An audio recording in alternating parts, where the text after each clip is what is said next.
Good morning, everyone. Welcome to our Enviroschool today.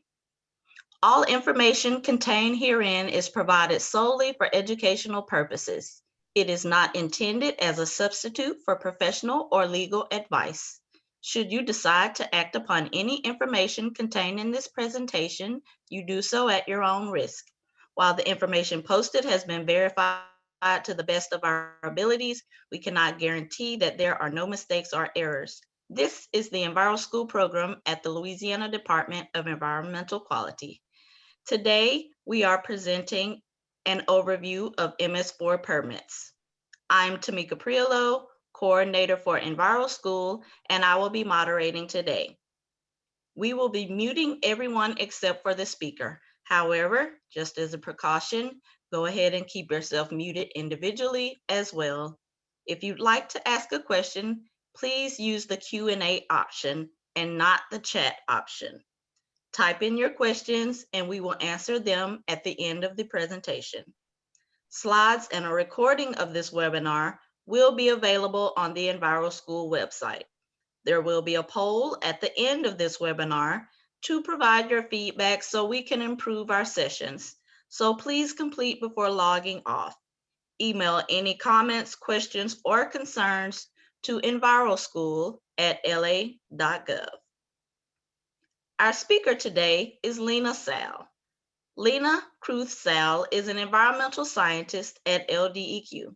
She graduated from LSU with a degree in environmental management systems. She has been with the department for almost 10 years and previously worked under the Waste Permits Division as a hazardous waste permit writer for 6 years. Lena currently works under the Water Permits Division and specializes in small MS4s and construction stormwater. Lena, please begin.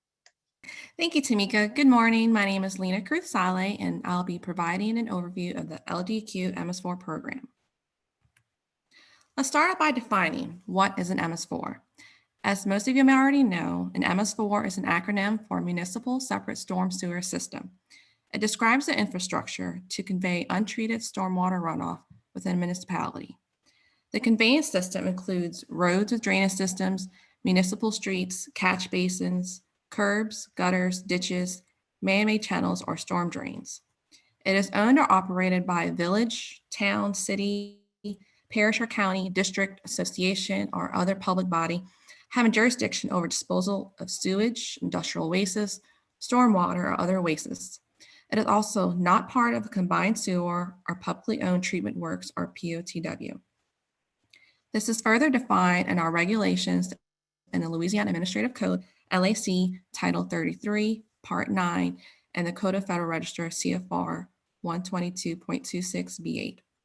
MS4 permits and stormwater management are important because, according to EPA, urban stormwater runoff is the major source of pollutants that contribute to water quality impairments. MS4 permits, with the development of a stormwater management plan, help prevent and control pollutants from entering the local water bodies. And this is our map of the regulated MS4s in Louisiana. So there are two types of MS4s. Phase 2 includes small MS4 permits. In order to be eligible for a Phase 2 permit, the municipality shall be located in an urbanized area per U.S. Census or has been designated or required by the permit authority, such as LDEQ or EPA. The Phase 2 small MS4 permits are permitted under the LPDS General Permit LAR 040000. We currently have 47 small MS4 permits. Phase 1 MS4 permits include both medium and large MS4s. A medium MS4 has a population of at least 100,000 to 250,000 people, whereas a large MS4 has a population of over 250,000 people. Unlike the Phase 1 small MS4 general permit, the Phase 2 medium or large MS4 permit must apply for an individual LPDS permit. Louisiana has only 4 Phase 1 MS4 permits. There are different types of MS4s. Our traditional MS4s include municipalities such as villages, towns, cities, parishes. Our non-traditional MS4s include federal facilities like our military bases, Department of Transportation, airports, universities, such as LSU, Southern University, and ULL. Both the Phase 1 and Phase 2 permits have co-permitting agreements, which is a shared cooperative interagency agreement where multiple municipalities have a shared responsibility in developing and implementing the stormwater management plan and its minimum control measures. All of the Phase 1 MS4 permits have a co-permitting agreement, and currently only 3 of the Phase 2 small MS4 permits have a co-permitting agreement. The Phase 2 small MS4 permits are not medium or large, and per U.S. Census, they're located in the urbanized area. The eligibility is based off of the U.S. Census definition of the urbanized area in all core cities. The small MS4 system may also be required to obtain permit coverage if it is located outside an urbanized area with a population of 10,000, 50,000, with a population density of at least 1,000 per square mile, and with certain water quality concerns, such as discharge to sensitive waters or outstanding natural resource waters, ONRW, high population density, high growth or growth potential or proximity to an urbanized area, or if it's a significant contributor of pollutants and are for effective protection of water quality concerns by other programs. A municipality can also refer to the 2010 U.S. Census reference map online at this link. And also with the results of the 2020 U.S. Census, more municipalities may be required to obtain coverage under the Phase 2 small MS4 permit. In the past, it took about typically 2 years to complete, but with COVID-19, we anticipate this may take a little longer. And here's our current table of the permitted Phase 1 small MS4s. I won't read them each one, but want to list them as a reference. The ones marked with an asterisk have a co-permitting agreement. And here's a breakdown of our only 3 small MS4s with a co-permitting agreement. The co-permittees typically include the urbanized and unincorporated areas of the parish, unless it specifically excludes a certain area or MS4. There are 2 types of Phase 1 MS4 permits. Like I said previously, the medium one includes population of 100 to 250,000. And for Louisiana, this is the city of Baton Rouge, the parish of East Baton Rouge, Jefferson Parish, and city of Shreveport. Our only large MS4 is the city of New Orleans with a population of over 250,000.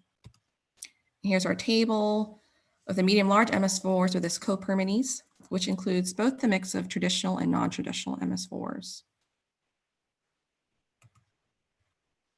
I will now provide an overview of the Phase 2 small MS4 permits. The permitting process begins with the review of the small MS4 general permit notice of intent and stormwater management plan. Once the stormwater management plan is administratively complete, we public notice it for 30 days. If there aren't any public comments, we prepare the final authorization letter and stormwater management plan checklist. So far, we have issued 41 permits. 6 is currently under review or recently off public notice. The small MS4 general permit number is LAR 040000. It became effective on September 1st, 2018, and will expire on August 31st, 2023. The main component of the small MS4 permit is the stormwater management plan. The stormwater management plan is an enforceable living document that describes how the MS4 will reduce the discharges of pollutants from its sewer system. It addresses the permit requirements, including the 6 minimum control measures. It includes the BMPs and measurable goals. It identifies the local water bodies and subsegments that the MS4 discharges to, including any local pollutants, TMDLs, waste load allocations. It should also include a timeline of implementation schedule of future goals and milestones. And as related in the permit or any letters you may have received from us, all of these shall be clear, specific, and measurable. The stormwater management plan has 6 minimum control measures, which includes the public education outreach program, the public involvement and participation, illicit discharge detection elimination, and construction site stormwater runoff control, post-construction stormwater management and new development redevelopment, and pollution prevention good housekeeping for municipal operations. What to include? This is what should all be provided for each minimum control measures. Identify the target audience. Who's the audience? Identify the target pollutant sources. Identify who's responsible for implementing, completing each MCM. You may also list the responsible group. Should also include a description to evaluate the success of each BMP. Should also include dates, seasons, the proposed major events, and the frequency, or if it's a continuous BMP, and should indicate how the BMPs will be quantified and reported in the annual report. We'll start off with MCM1, the Public Education Outreach Program. Each permittee must implement a program to educate citizens on stormwater discharge and proper use and disposal of chemicals and pesticides. This program may include the distribution of education materials and outreach activities designed to teach the community the steps that the public can take to reduce pollutants and stormwater runoff. The program shall make efforts to visit local schools to educate the students on stormwater pollution. The permittee shall also consider hosting a household hazardous waste day event and strongly encourage the community to take advantage of the event. This image here is Mr. Greeny Gonzalez. He's a very popular stormwater mascot for the city of Gonzales. The local kids love him. He has his own webpage and Facebook profile. You can learn more about Greeny and how he played an engaging role for the city of Gonzales' stormwater management plan at this link. They also presented at our 2019 LDEQ MS4 conference.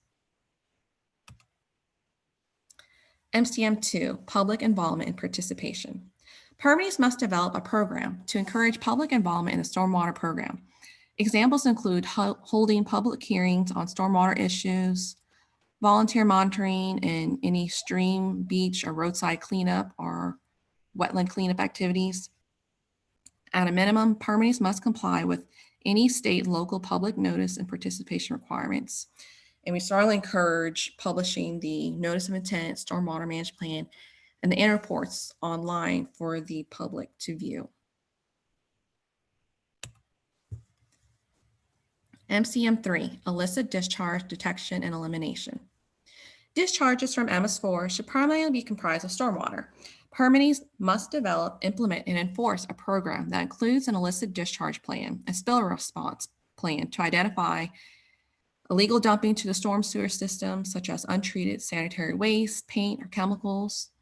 And if there is a spill in excess reportable quantity, the MS4 shall reevaluate the plan and modify the plan to prevent future reoccurrences, hence living document.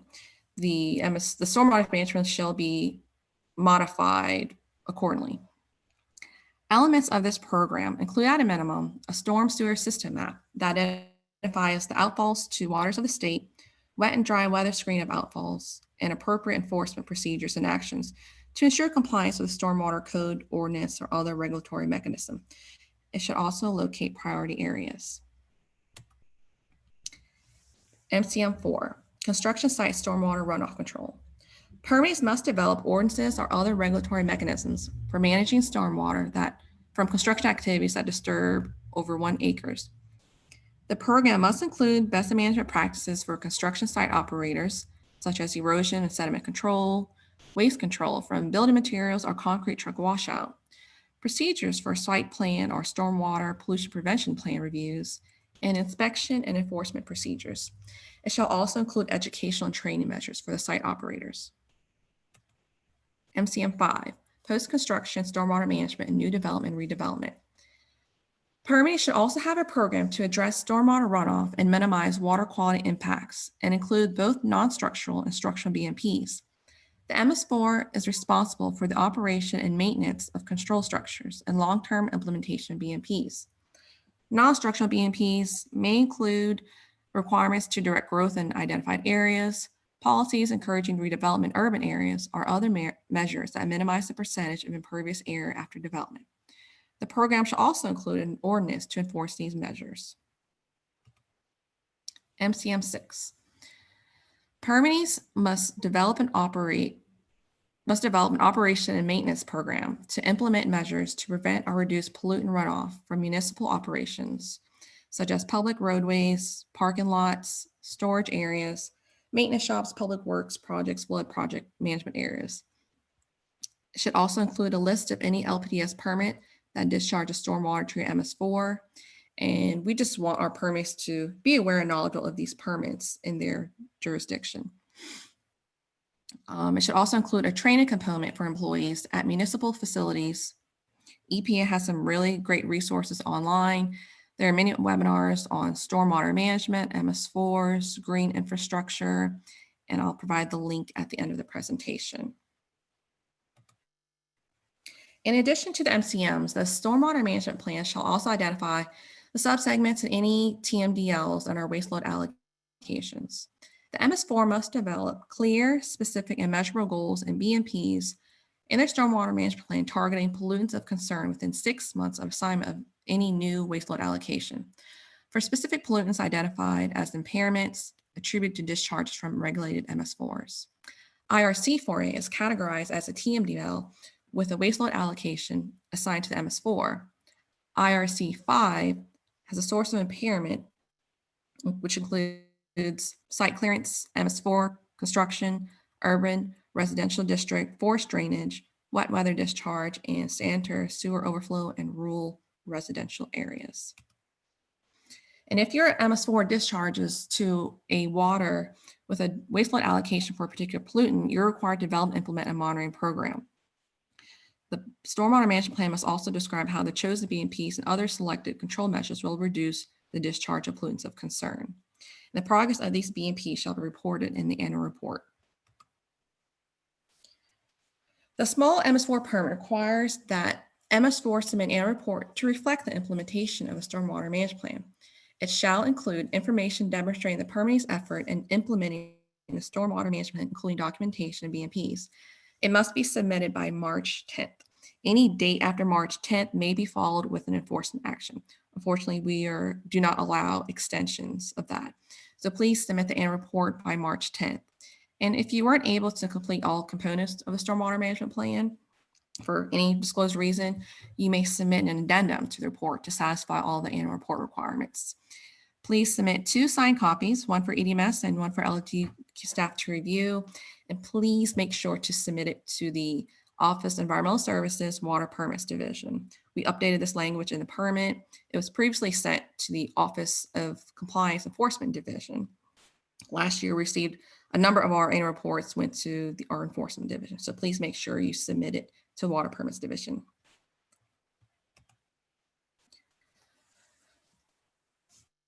As indicated in the permit, small MS4 annual report shall include the status of compliance with permit conditions with assessment of BMP's progress toward achieving the goal of reducing the discharge of pollutants to the maximum extent practicable and the measurable goals for each of the 6 minimum control measures. It should also include any results of any monitoring data, a summary of stormwater activities for the next reporting year, and any changes made during the reporting period due to an ineffective BMP or measurable goal.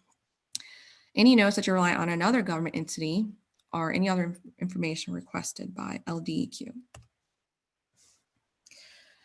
This is our most requested information for all the MCMs for the small MS4 annual report.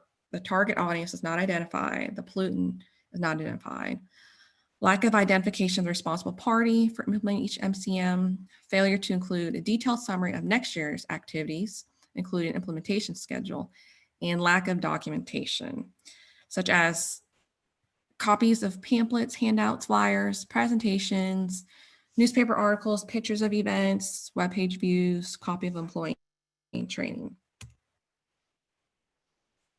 Also, sometimes TMDLs and waste load allocations are not addressed. If your MS4 has a public website, please make every effort to publish online, include summary of progress, evaluate the success and failure of MCM, and include a timeline or implementation for future goals. And also, sometimes we review a really good stormwater management plan, and sometimes it's not reflected in the annual report. So the annual report must correspond directly to the stormwater management plan. And if a BMP is replaced, the MS4 shall provide a description of the replacement BMPs and update the stormwater management plan, what I would call a living document. And changes adding components to the annual report are acceptable. Now I'll go into a little bit more detail of what to submit for each minimum control measure in the annual report. For MCM1, again, please identify the target audience. It could be the public, homeowners, business owners, contractors, school. Identify the target pollutant. Provide any information on any education outreach program. Include dates of any events and the frequency. It's once or twice a year. You can also include the number of flyers, the pamphlets distributed. You can also include the location of pamphlets if it's located at a rest stop or a government building or school office. Also include the type of media used, the date of mailouts, number of mailouts distributed, frequency, and documentation or copy of the outreach material. And here is a really good example of an MCM1 and how they go into detail of the measurable goal, the field trips, the dates, how many classes and kids were involved, the presentations. They also include their milestone and percent progress completion. I love this. There's a 44% increase in school presentation, 48% increase in field. And we like to see the progress throughout the years. And sometimes there could be a decrease, that's fine, but we want you to measure these goals to determine the effectiveness of the BMP. Next, MCM2, the public involvement and participation. Again, identify the target audience, target pollutant, provide any information on the public hearings or meetings. You could also include documentation of these meetings, such as a sign-in sheet, public notice, number of participants, also a copy of the agenda. Also, a date of any community service, household hazardous waste event, trash bag, storm drain, stenciling, tree planting, and again, back to quantifying the data, the number of volunteers, the volume of material collected, number of trees planted, proof of advertisement pictures, Facebook pictures, anything. And here is an example of a good, sorry, this is MCM1. Yeah, public involvement participation. I'm sorry, I had a typo in the header. And here they indicated the dates of the event, how many people participated, how many pounds of trash that was collected, and how many hours were involved. Next is MCM3, the list of discharge detection elimination. You should include a storm sewer map and percent completion. Some of you have already completed, which is fine, and there are some that haven't, and just include a percent completed for each year. It should also include an overview of subsegments and TMDLs and wastewater allocations, any monitoring data, number of issues, inspections, complaints, violations, SSO, and also include the follow-up actions, also include any dry, wet weather sampling or screening, and how the MS4 will inform public employees, businesses, and the public hazards associated with legal discharge and improper disposal of waste.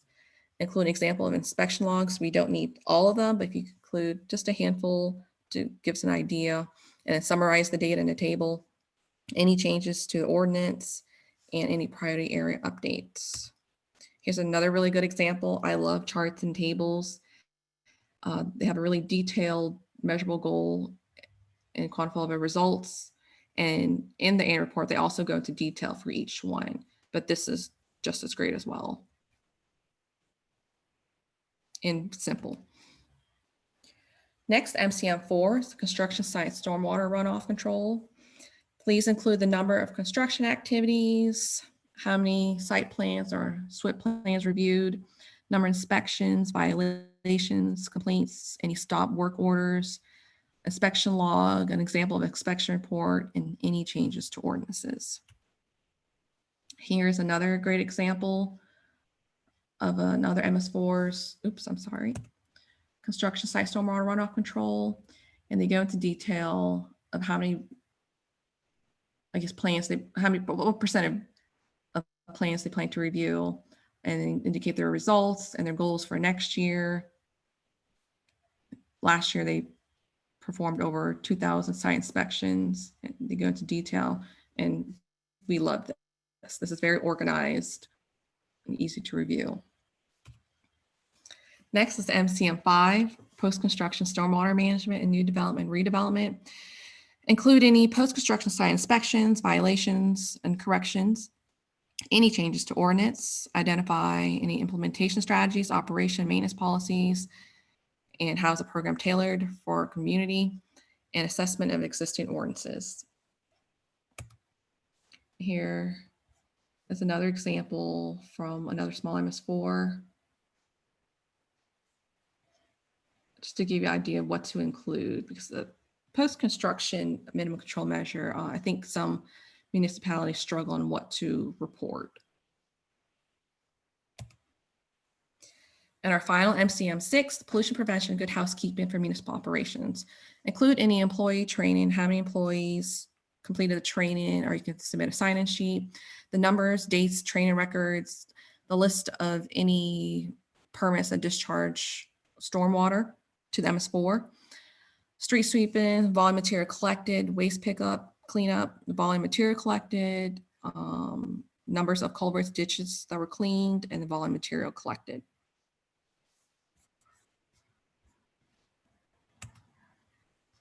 And here's an example of another good minimum control measure. Let's see, the storm drain cleaning. It's very simple. They have their target 50%. They indicated the results and goals for next year. They identified who's responsible for implementing this control measure. And here are some recommendations. Please do not submit the copy of the permit. Believe me, we have access to it. Include the ordinance number or excerpts of the specific stormwater ordinance. No need to submit the entire ordinance. You can also reference the stormwater management plan if it was submitted with that. Again, we don't need a documentation every single item. Sometimes we have annual reports over 500 pages, which is great. And then sometimes we have annual reports of 200 pages, which is just as fine. No need to include every inspection report. It's very useful and helpful if you can summarize that data into a table. And if the document was submitted with the stormwater management plan, any reference document, just reference that. And include a timeline, implementation schedule, completion, include a summary of progress. And if you're submitting any supporting documentation, it helps us if you can just attach it to the end of the report after the minimum control measure table. It would just help us review the annual report faster. And once that small MS4 annual report has been reviewed and has been deemed technically complete, we will issue a letter along with a checklist. And if your MS4 hasn't yet received a letter, we may consolidate the review with the 2020 annual report review, which is coming up soon. We're currently working on a small MS4 annual report template, and we're hoping to have it finished by the end of the year so our MS4s can use it for next year. And if you're unable to complete the BMPs, I know last year was a rough year, due to budget cuts, staffing, pandemics, catastrophic weather events, if there are delays or inability to complete certain MCMs, we understand. Just provide a detailed description of the reason why and include a statement that you'll make plans to implement this MCM for next year. So just simply provide that statement and then we'll work with you. But please make sure to remember to submit it by March 10th. And that concludes my overview of the Phase 2 permits. And now I'll briefly go over the Phase 1 medium-large MS4s. Unlike the small MS4 general permit, the Phase 1 MS4 permits must submit an individual NPDES permit. Again, unlike the small MS4 permit, the Phase 1 MS4s have more public interest involved and will usually receive more public comments during the public comment period. The major component is a stormwater management plan, which includes minimum control measures, pollution prevention techniques, treatment or removal techniques, stormwater monitoring, enforcement or ordinances of other regulatory mechanisms, other appropriate means to control the quality of stormwater discharge. The Phase 2 small MS4s only have 6 MCMs, whereas the Phase 1 MS4s have nearly doubled and is more comprehensive.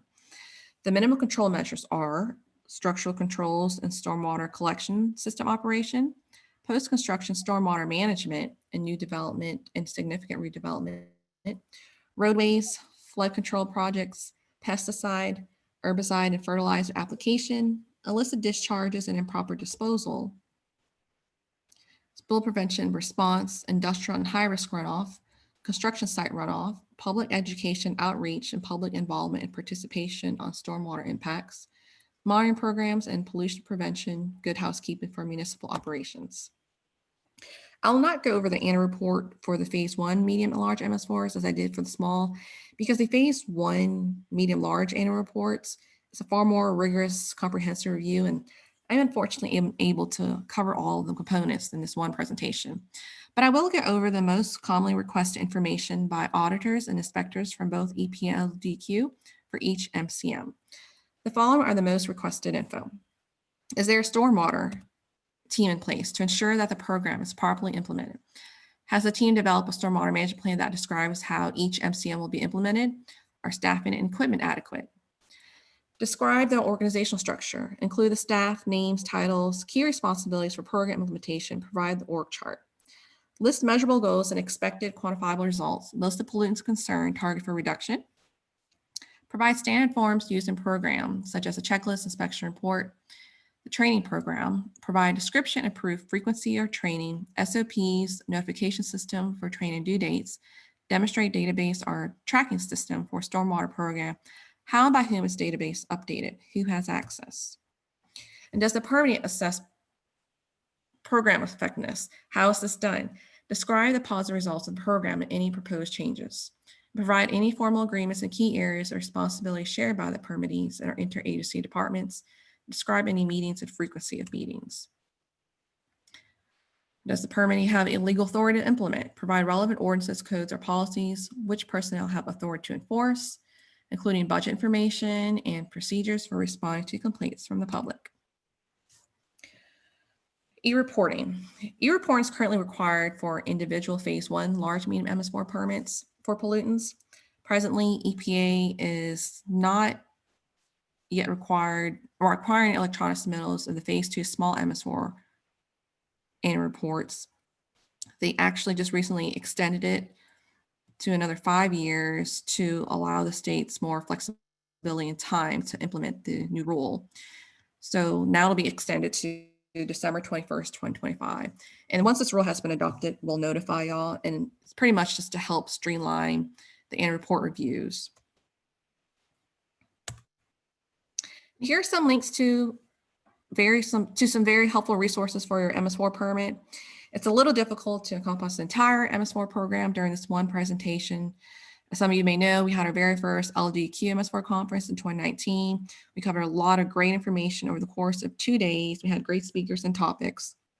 And if you're interested in other topics that I did not address in this presentation, such as funding, our TMDL overview, monitoring, and compliance issues, please check out our website and click the 2019 LDEQ MS4 conference, and we have all of our presentations online. Again, EP has also really great stormwater training for your MS4 program. This would really be helpful for MCM6, pollution prevention, good housekeeping, municipal operations for any training webinars. We also have templates for the phase 2 stormwater management plan and modules. And this concludes my presentation. Please feel free to contact us anytime for any MS4 related questions. Both Mal and I review phase 2 small MS4s. Alicia is the contact for the phase 1 medium large MS4s. And thank you everyone for participating in today's Enviroschool. And we will begin our Q&A session shortly. Thanks, Lena. And thanks for participating, everyone. I hope this information is helpful to you and that you will join us again for an Enviroschool webinar.